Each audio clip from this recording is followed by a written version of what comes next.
Welcome to RPG Reanimators, a podcast for GMs where we dissect horror scenarios and offer our experiences and advice to reanimate them at the table. I'm Holly. I'm Nathan. I'm Alex.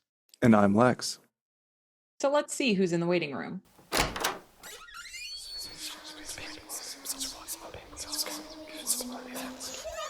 Today we're consulting on an acute case of good player habits. We'll discuss lessons we've learned from our games and offer our best advice on how to try addressing the issue at the table. Most of these thoughts will be coming from the GM perspective of what we like to see from players before, during, and after games, and what's been helpful to see from others as a player as well. Now, let's begin our consultation. Before we start, actually, I want your opinions. Do we want to talk about if a player has to have all of these traits? Yes, otherwise I'll think the GM will get mad at me. Always been a teacher's pet. Yeah, get you a player that can do it all. Super player. I mean, if you find a player that has all these awesome traits, you better hold on to them as hard as you can. Yeah, I think that the best any GM can ask for is that, people just try their best, right? In the end, we're all just fragile, fleshy humans. Yeah. Yeah, and just having a few of the traits in abundant quantity is going to be enough. So as we're going down this list, look at what you're good at already and continue from there.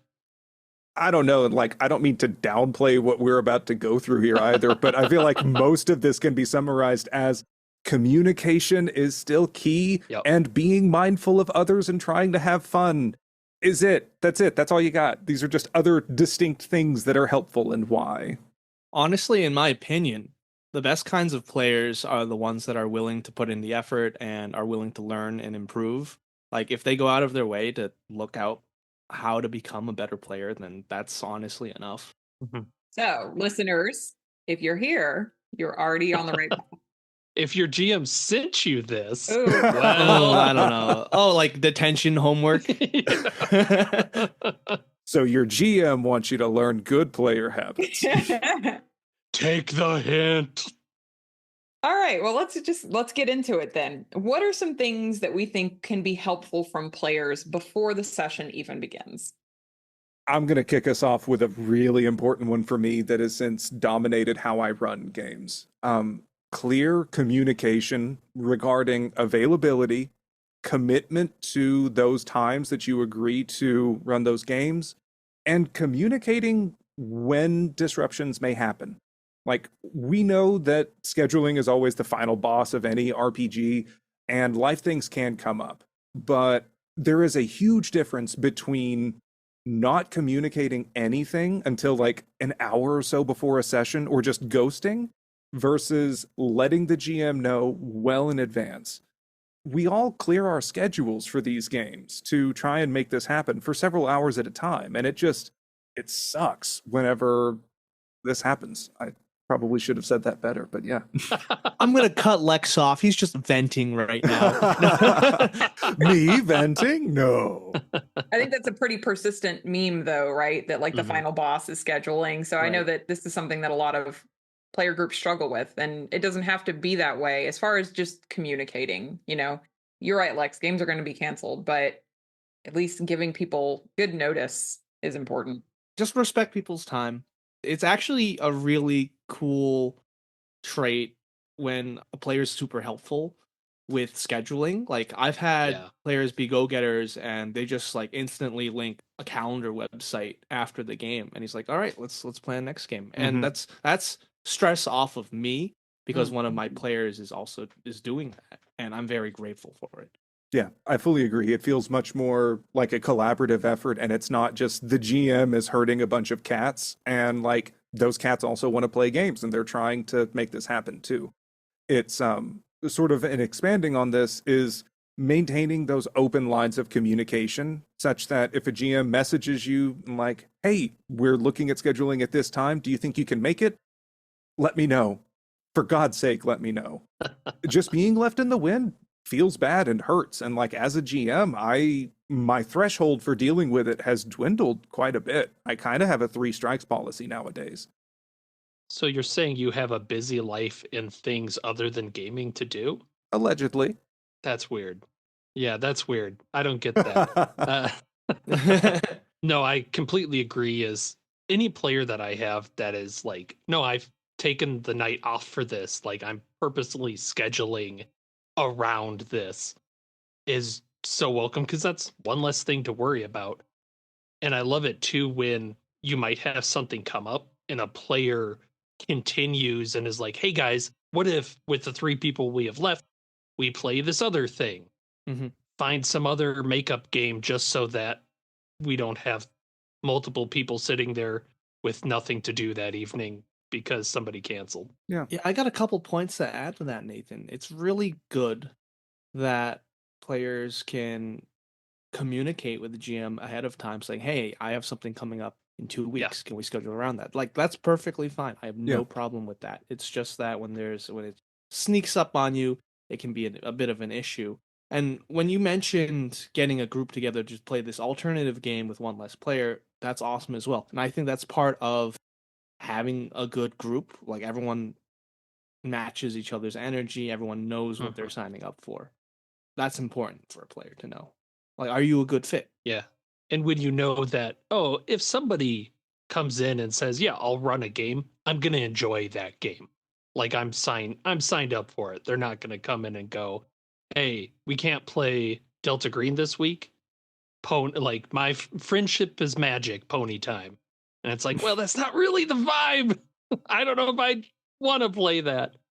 And I think just building on what Alex said, right, is doing a little reflection. Is this the right thing for me? Can I commit to a 15 session campaign? Can I commit to every Thursday night? Or is that night of the week really so much in flux that I'll be changing it, every time we decide to meet? Right. If you know that game nights are on Thursdays, don't book stuff for Thursdays. Yeah. I think that going off of what Holly said too is bearing in mind how long of a potential commitment this may be. If you are committing to like masks, okay, clear your year. Like this is going to take a while. Right. If it's going to be a regular Delta Green investigation, maybe plan for 4 to 8 sessions or so. If I'm running it, it's definitely going to be 8. And yeah, just trying to keep that hollowed out. That way everyone can get along and scheduling can be less painful in general. Software estimation rules, by the way. You think it'll take a year? It's going to take a year and a half. You just add another 50% on, and you're pretty much golden. It'll hit that most of the time. This is where I know I'm a slow SGM because my heuristic is take whatever time I think it'll be and double it. Yeah. Well, that's important. You got to know what your number is. And, I think that goes a little bit into just being a good GM, right? So shout out to our Good GM Habits episode, making good estimations for your players so that you're respecting their time as well and that they can block out the appropriate amount of time. And no, I'm committing to Tuesday nights for the next 6 months. Like that's really helpful to know as a player. So the best tip to be a good player is be a good GM. And that's it. I mean, typically GMs make really good players because they understand the pain. Yeah, they know the struggle. Blood and tears that go into running a game. Kind of transitioning into thinking about it from the GM perspective, right? What about preparing beforehand, before the game? We've talked a little bit about time and blocking out your schedule. What can players do to prepare for the game itself?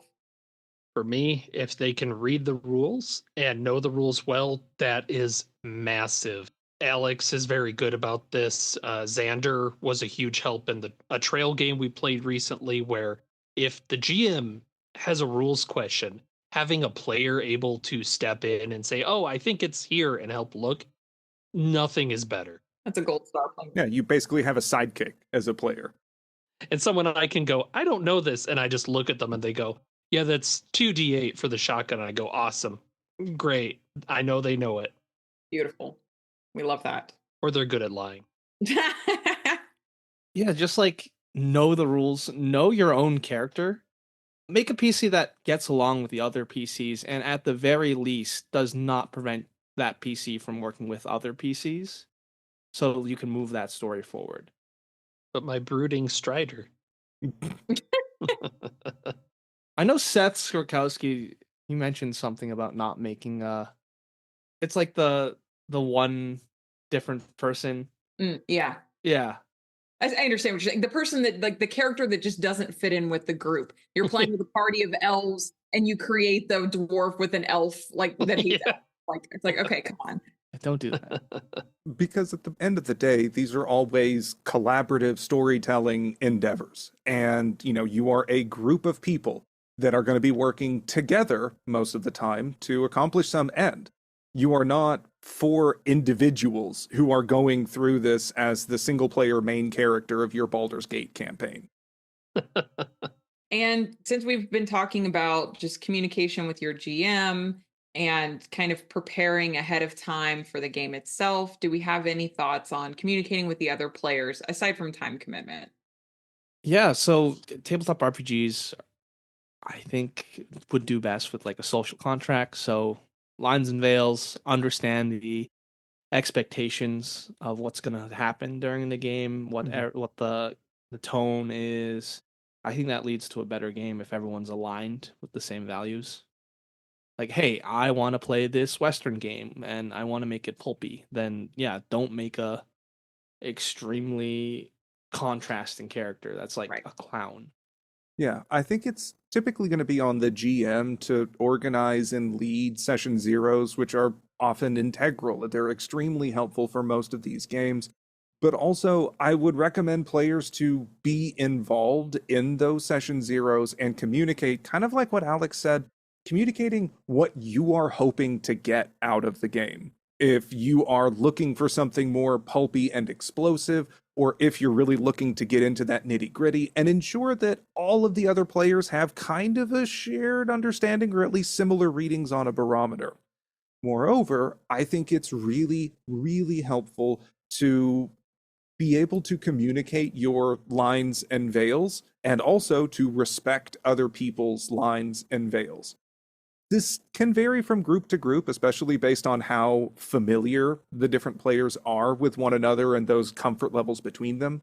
Something that I have started doing in session zeros is that I will frame everything as an editable Google Doc and frame what the campaign or whatever is going to be about.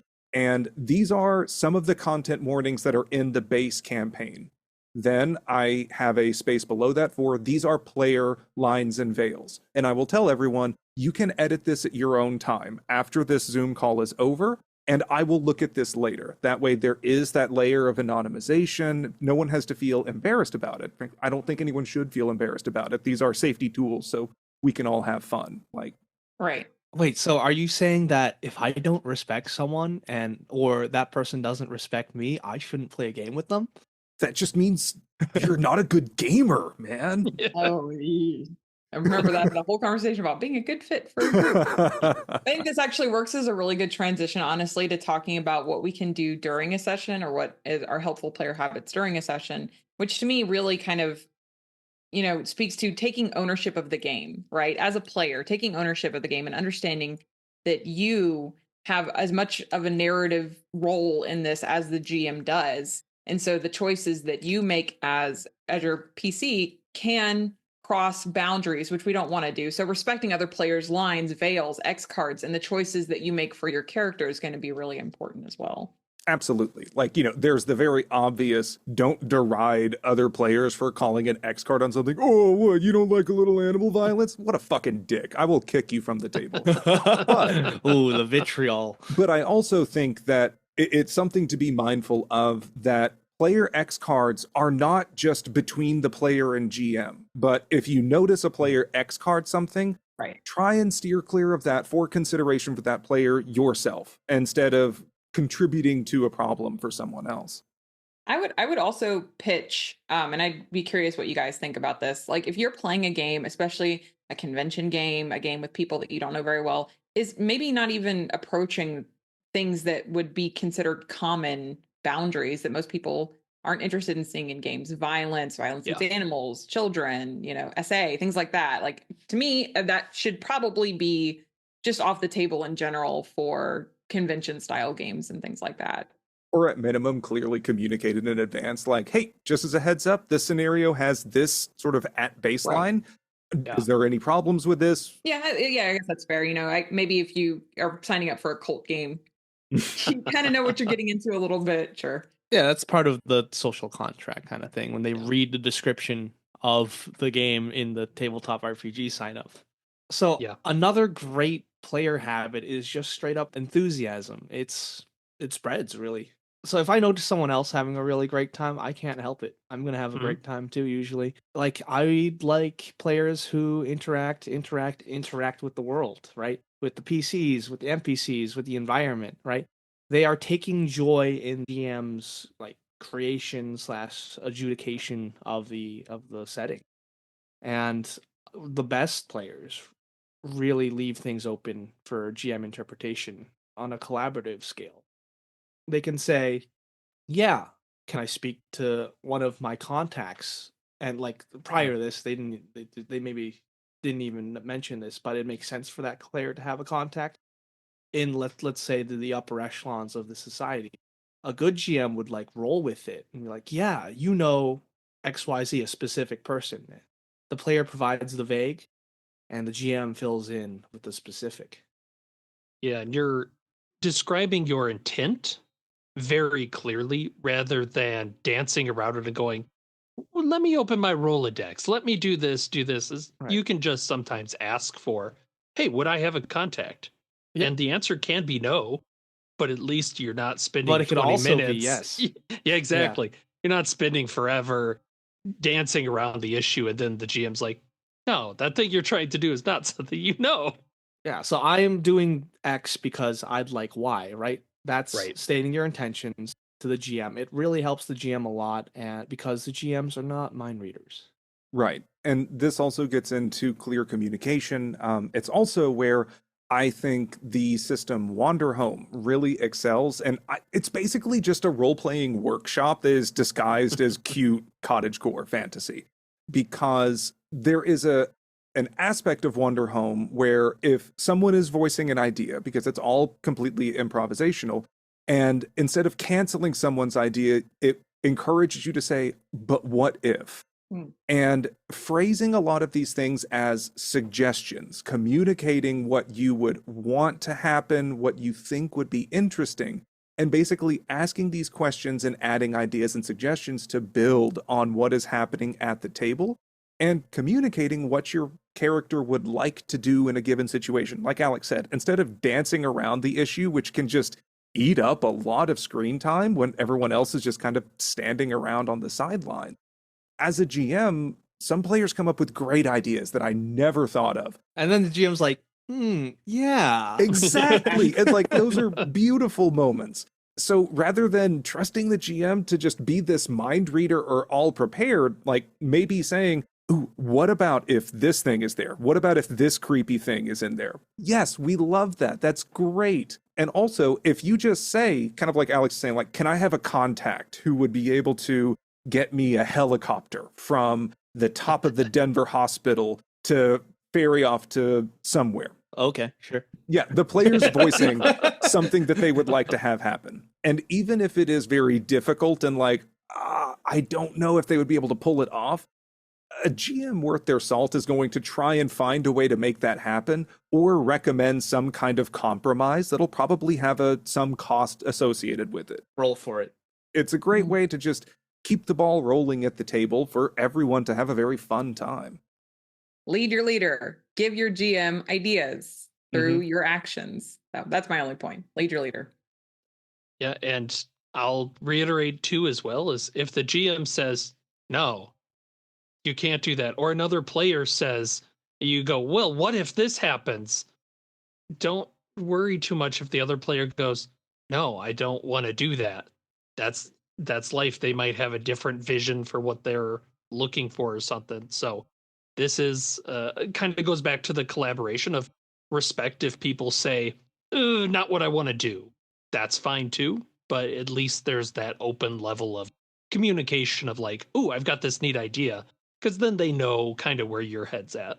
So I really want to elaborate on this because, yeah, you can ask for this stuff, but you already need to have this established trust with the GM. And that's super important, right? Because like part of this is meta knowledge, and that's not all the time bad. You're aiming for a specific goal to match the tone of the game. And then both GM and player need to trust each other. The players need to trust the GM not to be a player versus GM type GM. So it's super dependent on like the group. And I know that's one of our favorite phrases here. The players need to trust the GM enough that they can have an impact on the world that the GM is simulating, and the GM needs to trust the players so that they don't just like flip everything over and basically interact with the plot. And generally doing these things like adding these suggestions, like Holly said, leading the leader, like if all of these efforts are done with enthusiasm and in good faith, that's how you build that trust. That's how, as a GM, I'm like, yeah, I like what this player's doing. They're trying to get this out of it. And I want everyone to have a good time at the table when I'm running something. I'm going to keep playing with that player. Right. Yeah. And I'm going to pick one thing Alex said in his last sentence and highlight it a lot. So, Keith, if you're listening, this is for you. I'm highlighting. Oh my. Take the damn hook. Engage with the plot. I think Scott Dorward has a bit of a rant about that, right? Like, there's something, my character would never do this thing. And it's like, take the damn hook. Obviously, this is find a reason. The campaign. If I remember correctly, my favorite quote from him on this is, and this is a god-awful impression, so I hope he's not listening. No. Man. You're playing a horror game. Engage with the fucking horror game. Right, and part of that meta knowledge, a good player should be able to just accept failure. It's part of the game. They need to be vulnerable and they need to trust the GM to not completely screw them over, right? If I'm going to purposely make a mistake to make for a better collaborative story, I kind of also expect the GM not to just murk me and take me out of the game, right? Yeah, especially if you're, 5 minutes in and you go, well, I'm going to open the door. Yeah. Hopefully the GM's not gonna nuke you right away, or if they do, is this high level stuff? Point. This sounds kind of high level. It is, but it's important. Should this be habits 102? I think that being okay with failure and being able to roll with it and trust that the GM isn't going to just punish you and that failure isn't always a stop. We're always trying to find a way to fail forwards, and something that it's sort of an issue that I've had with some players is if they fail a dice roll for something, I describe the consequences of that failure. Usually they can still continue with a task, but it's just slightly more difficult or there's some kind of obstacle there. And then they keep interacting with it. Like, I roll perception, I roll perception, I roll perception, until they find the clue. That isn't super fun, my guy. Let's try and keep things going. It just causes things to stall out a little bit. I'd like to kind of go in with that too, because I think there's an interesting kind of balance there, right? Of, are you making strategic choices versus story choices, right? So when you're making a story choice, you're opening the scary door. You're doing things that, aren't ideal for a character's longevity, and trusting that at least if something bad happens, we play a lot of horror games, something bad is going to happen, but you're trusting the GM and other players to keep you in a spot where at least you're still having fun, or if you die, you can come back in real quick. It's all there. I think there is a difference, and some groups will play differently. They're playing a strategic game.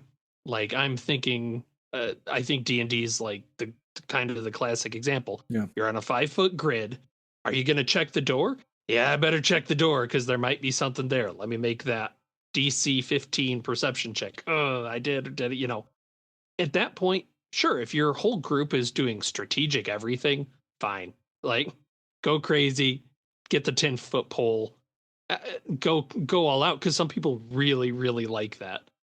But if you're not playing Dungeon Crawl Classics or D&D or something, just ease off the pedal there a little bit. Just let it enjoy the story. Let it flow. Be conscious of the vibe. Yeah. Don't harsh the vibe, man. I like that conception of story versus strategic choices a lot. Is my note for this one was not to always try to make the most tactically optimal decisions at all times. Because, and I think that a big defining indicator for that is if we are playing narrative horror games, these are really dependent on just role playing, telling a story, getting involved. And so you will come across wailing sounds behind a spooky door. And everyone may really want to know what's behind that spooky door. But if you're going to be like, okay, I'm going to tie a rope around it, and then I'm going to stand 6 feet back, and then we're going to pull, like, it just kind of takes the piss out of everything. Whenever you could have some great movie moments by opening the door.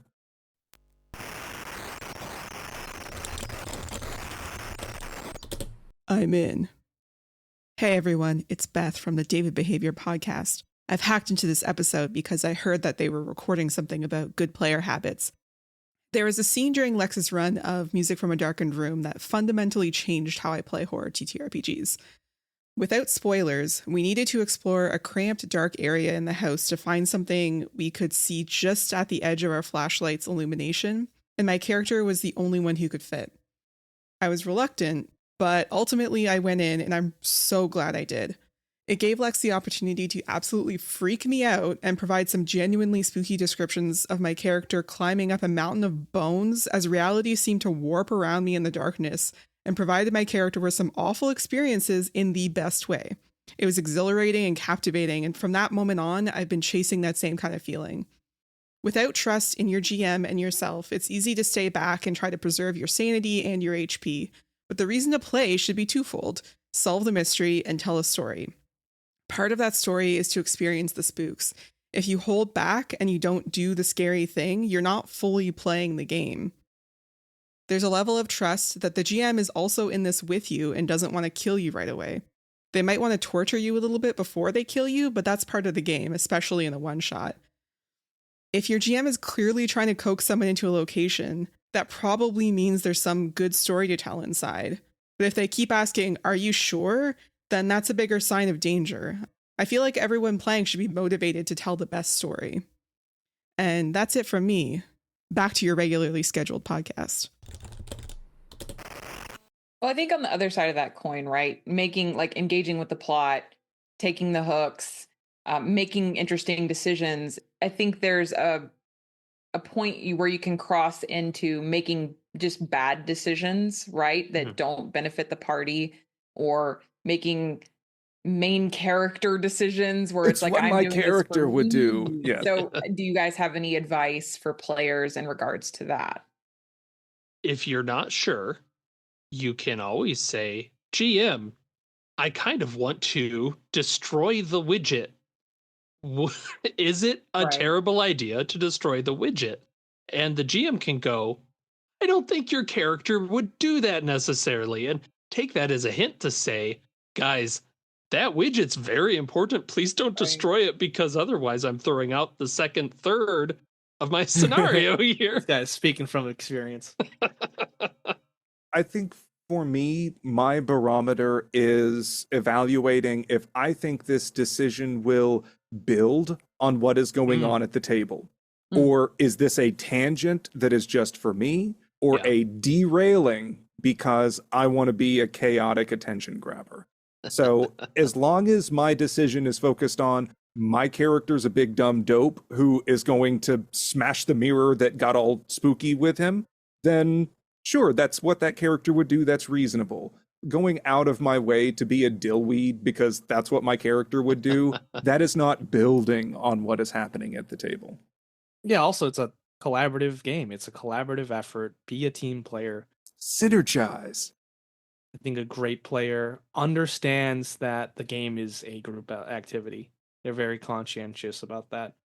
So on that note, what can you do to be a better player to other players, right? We kind of talked a lot about the player-GM relationship here, but what can you do? The player-player relationship. The player-player relationship, yes. Ask them their opinion. Interact with that player character, right? If it's kind of boring if it's just like one PC interacting with all the NPCs or all the environment, right? But it's super important to build a sense of camaraderie and investment in your player character when you both interact with one another. PC to PC interaction I think is understated. It's undervalued. I fully agree. And one of my favorite things to see in players is whenever a player is conscientious and tries to share the spotlight and role play and involve other players and characters, rather than just sticking to a single tete-a-tete with the GM. But if I want to go investigate something, I'm going to rope X in with me, and we're going to go do that together. We're going to hit both of our objectives at the same time so that we can both stay in these scenes or be involved. No, I completely agree. It's doing teamwork there is going to dream make work. so yeah, it makes the dream work. Exactly that. Is if you have a player that is good at lock picking, for Pete's sake, when you find the locked door, call the player over and have a little scene with them and have them unlock it. Don't go, I've got a 10% in lockpick. I got this, baby. Let me jump in. Now, of course, there are exceptions, but You could also comment on their actions. yeah. Right? It's like, where'd you learn how to do that? Exactly. Like that opens up an avenue where that PC can then share some bit of their background. And if you know there's a bit of their background that they're hiding or is very interesting to them because they've brought it up a few times, that is the perfect sort of thing to set them up for a spotlight of if you know they were, running with a band of orphans that stole everything. That is a great example of, hey, where'd you learn to lockpick like that? Nowhere. Well, that's odd because you pick a lock exactly like this band of orphans. Right. Yeah, that's good. As a slight counter to that, too, we are talking a lot about positive, beneficial relationships between PCs, because I think this is the most common baseline that folks should aim for is characters who get along with each other, because that's almost guaranteed to lead to good outcomes. However, if you have been playing with someone for a while and you have a good rapport with that other player, Be a dick to them. it can be very enriching and fun to have some rivalries between them. Like as characters exchanging some teasing insults or one-upsmanship, makes me think of like Legolas and Gimli in Lord of the Rings, that they have this sort of slight competitiveness, but they are still teammates at the end of the day. And sometimes having PCs who don't actively like each other, but are forced to work together, like I'm thinking of company agents in the Alien RPG, can lead to some really memorable and fun RP moments. This is, however, like a couple of asterisks here, this is dependent on having good rapport and trust with that other player to know that all of this is done in good faith as your character, and that there is not any sort of negative bleed over into real life. Right. And that definitely is a word in tabletop RPG. And this might be higher concept habits 102, but like there is tabletop RPG bleed, and it's the definition of that is when in-game emotions affect people out in the real world. Like when I'm being a complete dick, an absolute asshole to Lex's character, right? We have an understanding that I don't actually feel that way to Lex. Like Alex does not feel that way to Lex most of the time. Maybe on bad days, but this PC sure does to his PC. Yeah, and a good player understands that. And also, I would say that on the more extreme end of that spectrum, too, I can find that having PvP in some games can be very fun and build on like that tension that has been building for so long is finally coming to a head, and these characters are actually duking it out. This is completely dependent, though, on all of this rising tension, these communications, these plans to eventually like come to blows or shots with each other is all above board on the table. Everyone is aware of it. You know that this is happening, and that players do not try to attempt secret plans with a GM or make efforts to just insta-gib another player character without really any opportunity for them to do anything about it. Yeah, give them a chance. Yeah, like I'm going to wait until they fall asleep and then pull out a shotgun and put it against the back of their head. You're like, great, you just fucked over not just that character, that person. And that is a great way to have bad blood. I think we're going back to trust. Yeah. I think that like not only do you need to have good trust with your GM, right? You should also have good trust with your fellow players. And honestly, that's not feasible all the time if you're like signing up for a convention game, but just be very aware of that. Yeah, the convention game is a really good point. Is if you're It's Wild West. brand new to, yeah, if you're brand new to the group of people, probably don't do this right away. And I think it's important too not to fall into the rut of always being contentious with another player, because that'll really build the bleed. To use an example from not this, but from podcasting, you listen to Comedy Bang Bang at all, Paul F. Tompkins' characters often say, and I like you, and you like me. Yes, we like each other, because he and Scott Aukerman had found out that they tended to just make characters that really bashed heads. So they actually have an in universe reminder to themselves to say, hey, let's make a character that doesn't hate each other, or at least actively antagonize. Right. Then why do you always do it to me? There's just something about you.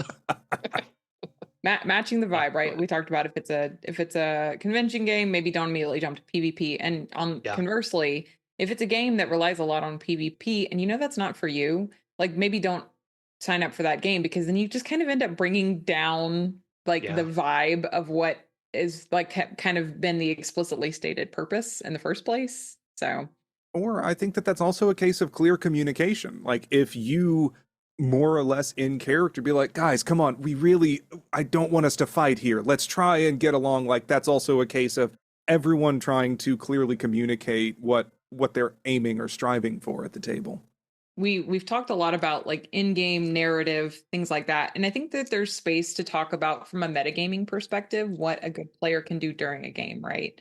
Oh, they can be helpful. Like they can take up meta roles, like being in charge of the ambiance or the music. They could bring snacks to the table. Yeah. They could offer up to say the recap. Personally, as GM, I reward this type of behavior with like meta currency and rerolls, stuff like that. Even things like reading the handout aloud so that everyone at the table understands what you're reading instead of everyone just staring at you while you silently read something. Yeah, I fully agree. I absolutely love it whenever players read handouts aloud for the table, for public handouts, not like a discrete note for company orders or something. Because as a GM, I am usually talking a lot, and I will feel self-conscious about further monologuing through the text of this written handout. And so players that are going to take the initiative to read the handouts can be a big help to, one, give me a chance to catch my breath for a little bit, and two, maintaining that momentum and interest at the table, rather than, like Holly said, everyone getting quiet while one person silently reads and then passes it off to someone else. Like, it just disrupts the flow of everything. From Holly's mention of the recaps as well, any player that does that and can provide a succinct summary with the important players, or kicks it off and can popcorn it around the group, that's a big help for all the reasons you said, Lex. And then it lets the GM know what the heck do they remember.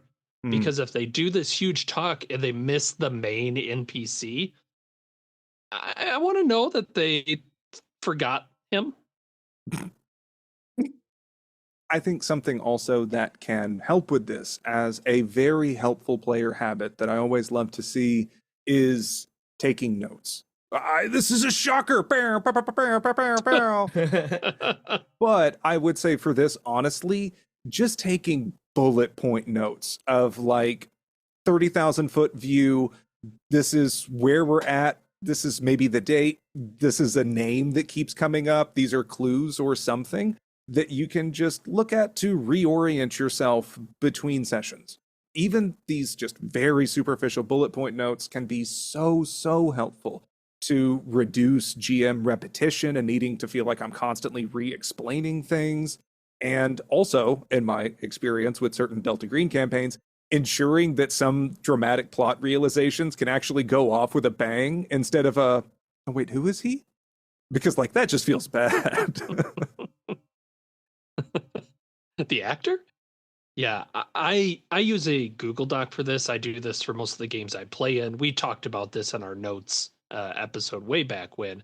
But a shared Google Doc that you can just send to the other players I hope they like it. If they don't use it, that's fine, but it's really helpful for me It's awesome. to have something that's searchable and boldable. And if we get those big handouts, I'll put those under a special section. Very helpful. Just something that I can go back to because, yeah, otherwise Lex runs and it's Mr. Magoo. Mr. Mahoo?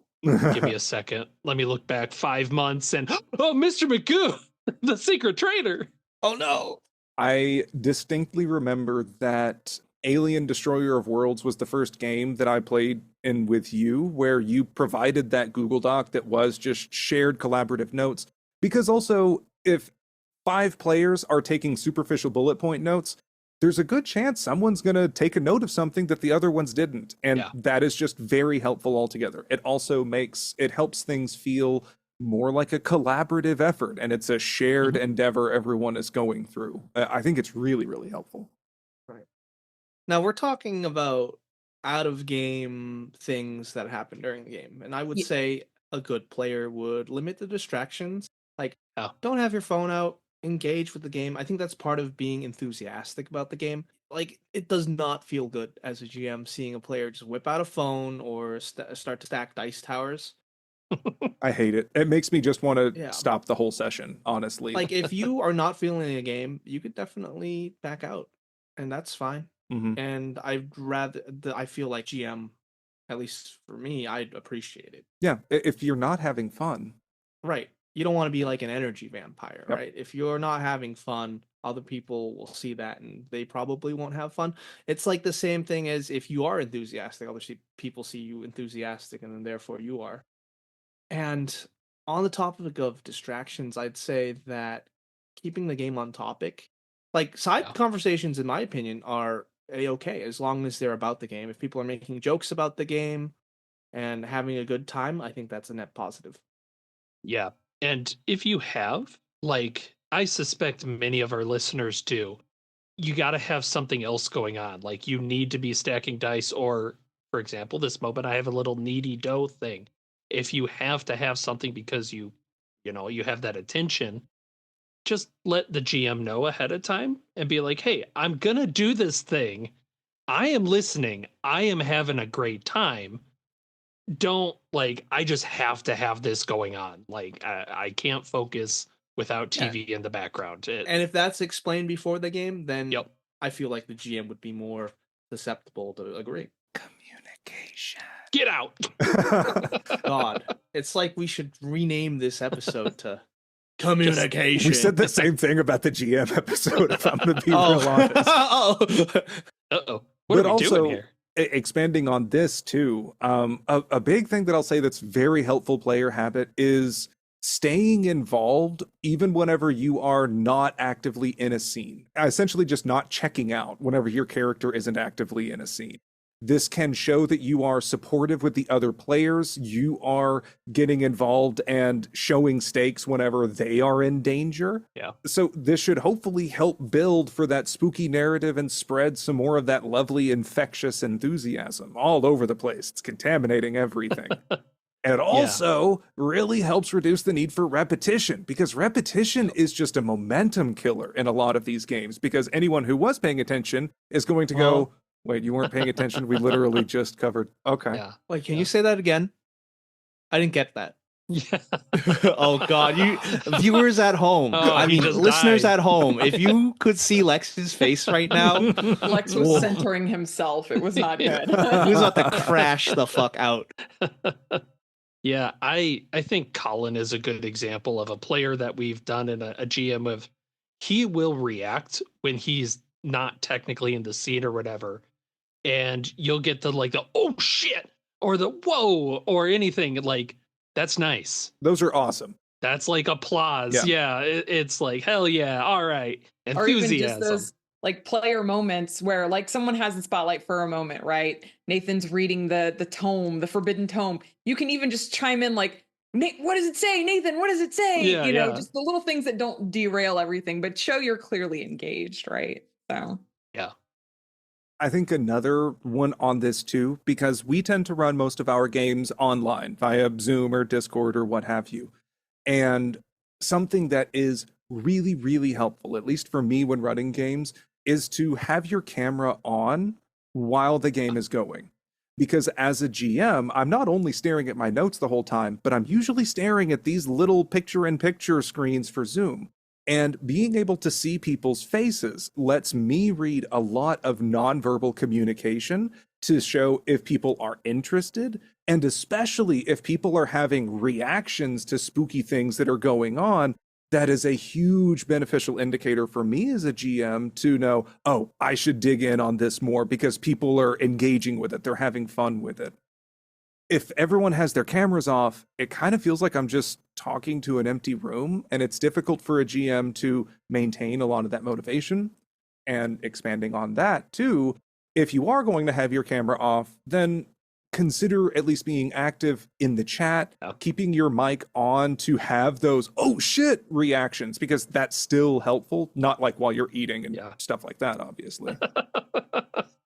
Oh, that's a whole nother habit of good mic etiquette. But also, if you don't have the camera on, how are you going to see each other's cats? Oh, that's a good point. Good player habit. Keep your camera on to share cats. Yeah. If we're still on the topic of like during the game, yes, not exactly playing your player character, meta stuff, definitely know your character. Like knowing what your character does, know what all your spells do if it's that type of game, right? So you can have a 20 to 10 to 30-second turn, because you don't want to eat up time. You spent so long trying to schedule this, right? And now you got people taking 10 to 20 minute turns. Like, oh, so like, no, be on top of your shit. That's it. Mm-hmm. Right? Absolutely. There's stuff that you can do to speed up the game. Like in a more traditional game, like Dungeons and Dragons, roll to hit and damage at the same time. That's one less thing for the GM to worry about. Know your modifiers. Train your arithmetic. No, you don't have to necessarily do that. And for Pete's sake, this is like, if you're playing a board game, do this too. Narrate your thought process. Yeah. So at least there's something to listen to rather than staring at Nathan at his table deep in thought about what spell his wizard's going to cast.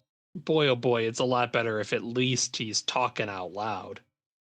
So I think with the discussion of metagame, like not metagaming, but from the meta perspective, we can kind of transition to talking about what players can do that would be helpful after a session occurs. What do you guys think would be helpful? Oh, what's super helpful for me is when a player tells me their plans for the next session. And once again, this goes back to trust, because like they are trusting the GM to not completely screw them over and counter the plan. But it's more so that the GM can plan an awesome result and challenging and appropriate obstacles for the PCs. So definitely do that. Share your plans. Yeah, I agree. I find it very helpful. Players can share their characters' developing goals and motivations and things, especially in longer scenarios or campaigns, because if I, as a GM, can get those direct insights into how that player is going to be, that's free ammunition for me to try and deliver on that later on, because GMs are not mind readers. So again, communication is very helpful to help everyone have a good time at the table. Oh my god, it is so good when a player is like, this is the direction I want this player character to go in, but I'm also open to XYZ. What do you recommend? Mm-hmm. Oh, and it shows good investment, right? Like, they're saying they're enthusiastic enough to go, I want to think of this outside of the game. Yeah. That's a sign that your game's pretty good. Yeah. I think I want to go back to bleed a little bit, because we did talk about that, right? And I think that maybe after the session is a good time to check in with other players after you've had a particularly intense like role-playing session with someone, right? Hang out. I mean, that's friends. when I usually, exactly. Afterwards, if something is bothering you, after the game is a good time to, if you're not, calm enough to do it, then give it some time, but then bring it up. But if you're like, Alex, you shot me in the back again, and we've done that for the last 5 scenarios, we gotta switch it up. Okay, so you can shoot me next time. Yeah, exactly. Or, and go, I don't think we should do that next time. Like, Okay. let's make friend characters next time. Exactly. Of communicate afterwards. No, I subscribe to the Daniel Day-Lewis method acting. I never break character until the campaign is over. An ass to everyone. Bottle it up. Be a man. And I think to that, right, we've all played with each other for several years now, and I think we all consider ourselves to be good friends, but like not taking advantage of that assumption and saying like, oh, it's Nathan, we've played together for like 5 years, he's fine. But like not assuming that and saying like, hey, Nathan, I know this was like, I'm sorry, my character killed you, man. Are we good? Even just like a, hey, are we good? Can go a long way as to saying, okay, like this person actually cares about, what happened in this game. Or from my side going, it was sick when you shot me in the back of the head. That's a good way for, if you're okay with it, bring up that you're okay with it. It's just nice to, level set. Everybody knows. And usually it is very funny when Alex kills me. I also think that in addition to facilitating this communication between players after the sessions, it is really, really helpful for players to give kind and constructive feedback to GMs after a session. If everyone always says, yeah, it was good, I can never really improve that much. We've talked about this in the GM Habits episode as well, to maybe ask or prompt for feedback from players, but for players to say, things like, I really enjoyed this. I did feel like X maybe got a little more screen time this time around, or something like that. It doesn't have to be negative or criticisms, and especially not hurtful, but being able to give feedback, again, is very helpful for GMs too. It really helps to frame it in a question. It's like, where that puts you in the same shoes, in the same boat as a GM. Like, how can we together work on this? Right? How can I make my character go in this direction? Or I feel like I'm not getting enough screen time. Do you mind doing XYZ? Honestly, just go to therapy. What do you guys think about, as a player, kind of stepping up and providing like a summary or a recap between sessions, something to kind of kick off the next session to remind everyone of where we've been, where we're going? Yeah, that's good. I'm actually of different minds on this. I'm really curious. Do you prefer when players give these summaries between sessions, or do you as a GM prefer to do those summaries to be sure that nothing gets left out? Why don't you just do both? Right? The player goes first, right? So that way they take the front load of the burden. Well, not really a burden, but the work. And then the GM comes in and fills in the information that they should know or really important that pertains to the upcoming session. I think it's a good way to tell what your players are, how your players are perceiving the information they're being given, right? Like if they think, this guy is the BBEG and that's clear in their recap, and you're like, oh, I should probably like recalibrate this person and maybe not have them come off as so evil or something like that, It's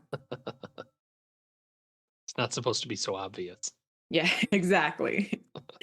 I think the only thing I have to add to this, just kind of outside of sessions, is I've found personally that Tin Candles somehow is become an excellent litmus test for whether or not that people that I'm playing with are people I want to play with in the long term, right? Because you have a game that requires players to step up and kind of assume a lot of narrative control, as just like a GM would.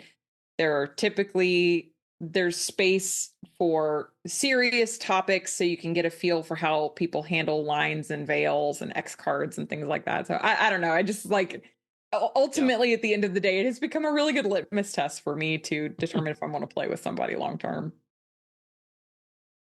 Okay.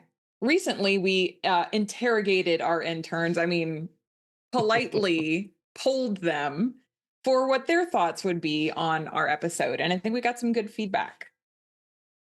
Please let us out. It's so cold. Never mind. What's the other one? Something about this. Where are my eyes? Sawyer brought up RSVPing a day or so before the session is always good. Just lets the GM know, hey, it's still going to happen. Don't join a scenario or a campaign if your mental/physical health is not there. Know your limits. Be aware. We've talked a little bit of this, of the table norms, the lines, the limits, and be clear on PvP and other decisive character choices. right up at front. And if you have another player that you do not vibe with, make sure the GM knows it. Yeah, I find that really helpful, honestly, especially whenever we're doing things like pickup games and I may not be familiar with all the different players that are involved. To me, they're just names on a screen. And if a player can just politely let me know that, hey, I actually don't get along very well with Blaze Master 69 420. And if they're going to be in the game, then I probably will back out just as a heads up. It's framing it in terms of, as a person, I don't jive with them. You as a GM can do whatever you want. It's also a case with me as the GM. If I get several people that are sending me those kinds of messages, that really makes me think twice about including Blaze Master 69 420 in future games. Well, what does the GM do then? Here's the tough question. Go listen to our GM episode. The GM listens to RPG Reanimators. Good GM habits. Strictly speaking, I usually do a, one for them, one for you sort of thing. Like, if I go, okay, they don't get along with this person. Well, they signed up first for this game. Sorry, I'm going to have you sit out. You know who's already in. And the next time, I'll ask you first and maybe omit the other person. And or you could just run the game again. Yeah, that's really best case. I wouldn't, as a GM, probably I wouldn't feel comfortable like straight up kicking someone out of a game that I had like created an open invitation to, because you have to kind of accept that is the risk that you take when you do an open invitation to a large group of people. Yep.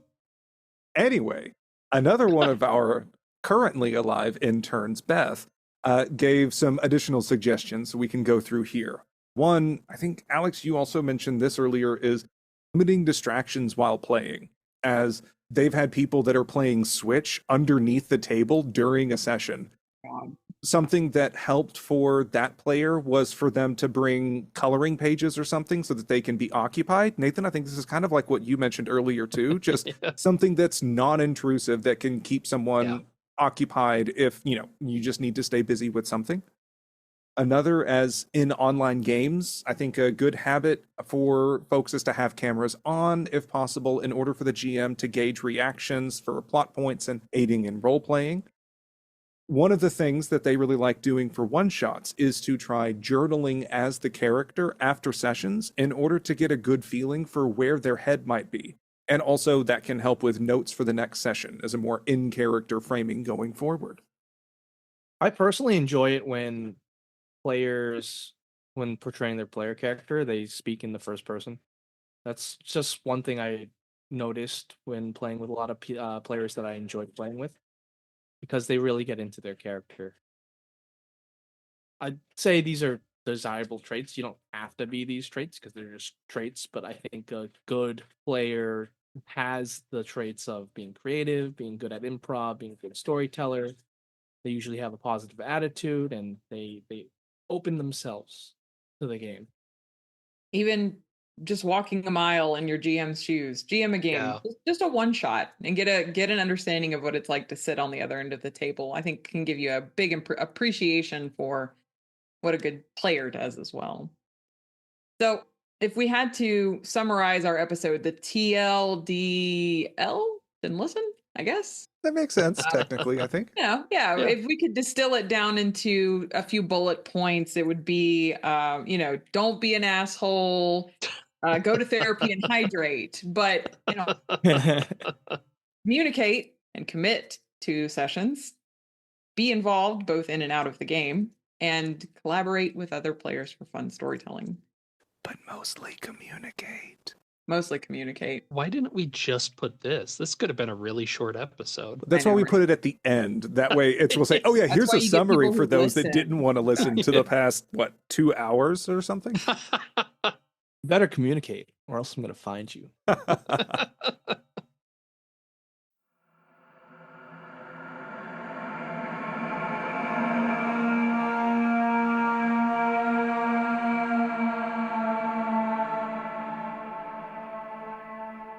We hope these insidious whispers are helpful in addressing this topic at your table. Be sure to check out the show notes for links to things we discussed in this episode, like actual plays, any RPG resources we can share, and an invite to our lab's Discord to discuss more reanimations and consultations. We also post these episodes and resources to our Patreon that's free to follow, or if you like, you can make a charitable donation to help us keep the ominously flickering lights on at the H. West Memorial Mortuary and Laboratories. So, until next time, thanks for listening to RPG Reanimators, where your games can die or live on the table.